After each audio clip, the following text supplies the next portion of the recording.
सहकारिता कर्मचारी महासंघ के आह्वान पर रायसेन जिले के 113 कृषक सेवा सहकारी समितियों के कर्मचारी अपनी 3 सूत्री मांगों को लेकर पिछले 6 दिनों से अनिश्चितकालीन कलम बंद हड़ताल पर है, जिसकी वजह से जिले के सभी 113 कृषक सेवा सहकारी समितियों में ताले लगे हुए हैं, जिसकी वजह से गेहूं उपार्जन की तुलाई पंजीयन नहीं हो पा रही है, जिससे किसानों को भारी परेशानियों का सामना करना पड़ रहा है।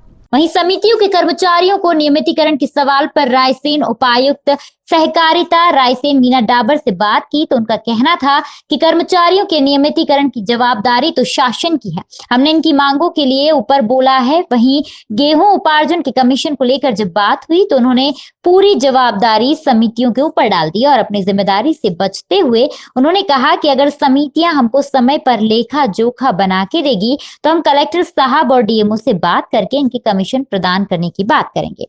वहीं धान के कमीशन की जब बात हुई तो कई समितियों ने बताया कि उनका कमीशन अभी तक नहीं मिला है, परंतु उपायुक्त सहकारिता रायसेन अपनी बात पर डटी रही और दोष समितियों को देती रही। कुल मिलाकर के समितियों के कर्मचारियों की जो मांगे हैं, सरकार कब उनकी मांगे पूरी करती है और कब यह हड़ताल समाप्त होती है, जिससे किसानों के गेहूं उपार्जन के पंजीयन अति शीघ्र शुरू हो सके और समय पर उनको गेहूं की खरीदी शुरू हो सके। रामदेव जी, कितने दिन हो गए आपको हड़ताल करते हुए? 6 दिन, 6वां दिन है। तो अभी तक कोई भी प्रशासनिक दल आपकी मांगों को पूरा मानने के लिए या फिर आपसे बात करने के लिए यहाँ पे आया? अभी हमारी डीआर मैडम आई हुई और इनके नेतृत्व में भी हम कलेक्टर साहब से मिले थे, कलेक्टर साहब ने बुलाया था।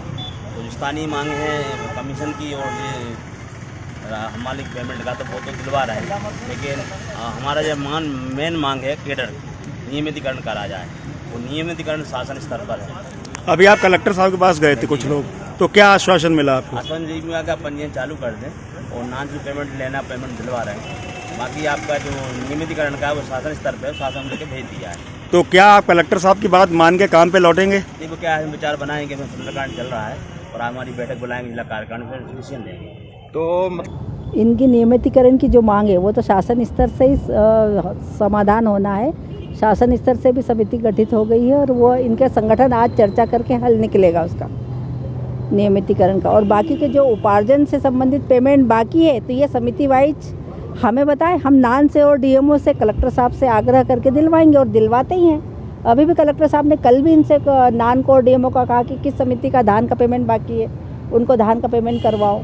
नान को गेहूँ का कमीशन दिलवाया है लेकिन कुछ समितियों का बाकी है तो वो भी दिलवाएंगे हम। ये हर बार का रहता है, ये नियमितीकरण इनकी मेन मांग है, शासन से सही है, वो शासन स्तर की है नियमितीकरण वाली। तो ये यहाँ हमारे जिला लेवल पे इस समस्या का निराकरण नहीं होना है, वो शासन स्तर का ही काम है नियमितीकरण वाला। हर बार इनको वित्तीय समस्या जाती है और इनके कमीशन का समय पे भी भुगतान नहीं होता, तो क्या कारण है कि इनके कमीशन का समय पे भुगतान नहीं किया जाता? एक तो ये क्लेम खुद लेट करते हैं। धान का कमीशन किसने अभी तक नहीं दिया क्लेम? सबके हो गए। धान के सबके हो गए जी, धान के सबके हो गए। धान का पेमेंट किसी का बाकी है? बाकी सर। किसका? 10 का। 10 सबका क्यों? अभी मिला था ना 12 लाख, नहीं मिला। कहाँ मिला? पिछले साल तक का नहीं मिला अभी। तो यही तो हम कह रहे हैं कि हमें तो आप इंडिविजुअल लिखित में दो, आप बैंक को सब देते रहते हो, लेकिन डीआर ऑफिस में कभी इंडिविजुअल किसी सोसाइटी ने नहीं लिख के दिया। हम गोशवारा बना के इकट्ठा कलेक्टर साहब के संज्ञान में लाए कि इस साल के उपार्जन का पैसा इस समिति का लेना बाकी है। मैम, क्या विभाग की जिम्मेदारी नहीं बनती कि मतलब आवेदन करने से पहले ही समय पे इनके कमीशन का भुगतान किया जाए? वो तो करते ही है नान और डीएमओ। तो फिर जैसे ही ये अंतिम डेट प्रस्तुत करते हैं, पेमेंट पूरा नान का और डीएमओ को करना रहता है। लेकिन कोई डिस्प्यूट रहता है किसी समिति का तो वो जैसे बकाया रह सकता है और वो बाद में देते ही है। मैडम, 2 महीने पहले शासकीय ये सहकारिता आंदोलन कर रहे हैं यहाँ बैठे हुए हम नक्तरा पे, कलेक्टर साहब ने आश्वासन दिया था कि वो कमीशन के लिए किया था। समस्या आ रही है, इसके लिए क्या व्यवस्था है? इसके लिए कलेक्टर साहब फिर नान से पेमेंट करवाएंगे। तो ये माना जाए नान तो ये कह रहा है कि आप सब इसकी समिति का बकाया है, मैं दिखवाता हूँ और करवाता हूँ। हर बार सहकारी समिति के नान को ऐसे ही तो आश्वासन दिए पेमेंट देने में हमारा हाथ नहीं है ना, हम तो केवल उपार्जन का काम करते हैं ना, ये समितियाँ यानी हम खुद है, तो आपकी विभाग, सहकारिता विभाग की रिस्पॉन्सिबिलिटी नहीं बनती है कि पूरी बनती है, लेकिन पेमेंट हमारे हाथ में नहीं, नान और डीएमओ से मांग करते हैं हम। ये शासन करेगा, कलेक्टर नहीं, शासन नहीं करेगा। तो यहाँ आप नहीं लगता है कि आपकी रिस्पॉन्सिबिलिटी? मेरी रिस्पॉन्सिबिलिटी, हम यही तो कह रहे हैं कि हमें इंडिविजुअल ये बताए तो हम हमारा किससे कितना लेना बकाया, हम डायरेक्ट नान को बताए, डायरेक्ट डीएमओ को बताए और रजिस्ट्रार साहब के संज्ञान में लाए कि ये 3-3 साल का बकाया इस समिति का इतना है, ये है।